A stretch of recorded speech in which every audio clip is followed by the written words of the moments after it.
Барлықтарыңызға сәлем достар, сіздерге бүгін духовкасыз пісіретін дәмді торттың рецептімен бөліскім келіп отыр. Алда талай қызықты рецепттермен бөлісетін боламын, сондықтан каналыма тіркеліп кетуді ұмытпаңыздар. Бізге қажетті заттар: печенье, банан, киви, қаймақ және қант. Ең алдымен крем дайындайтын боламыз. Ол үшін қаймаққа қантты қосып жақсылап араластырып аламыз. Қанты еру керек.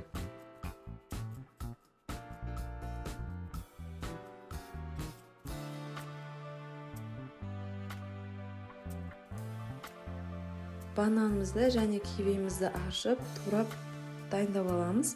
Кивиді домалақ қылып, ал бананды төртбұрыштық турай бересіздер.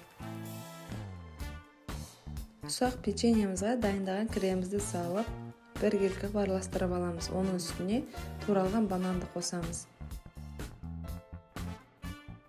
Торттың негізі болатын печеньеміз дайын болды. Енді ыдысымызға пищевой пленканы осылай төсеп алатын боламыз. Бұған тортымызды жинаймыз.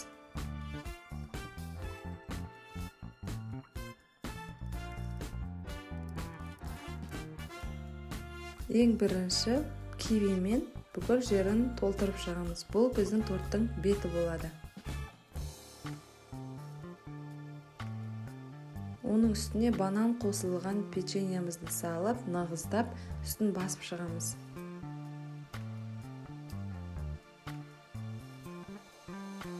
Үстіне қайтадан пищевой пленканы төсеп, жауып, холодильникке 2-3 сағатқа қойып қоямыз. Сол кезде біздің креміміз жақсы сіңіп, тортымыз жұп-жұмсақ болып шығады. Мінекей біздің тортымыз холодильникте тұрды. Барлық кремді өзіне сіңірді. Енді бір ыдысқа төңкеріп салып алатын боламыз.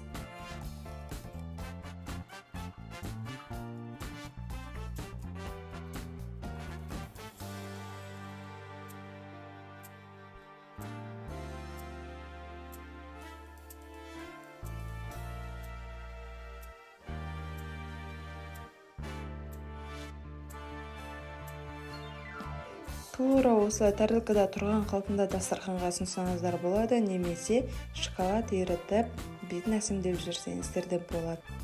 Бұл тортты өз қалауларыңызға сай әрлеп ұсына бересіздер. Мінекей біздің миксерсіз, духовкасыз дайын болатын өте жеңіл әрі дәмді тортымыз дайын болады. Үй жағдайында жасап көріңіздер, дәмді шығары сөзсіз. Сіздермен болған Альмира. Каналымызға тіркеліп, лайк басып кетуді ұмытпаңыздар. Сіздерге ас болсын.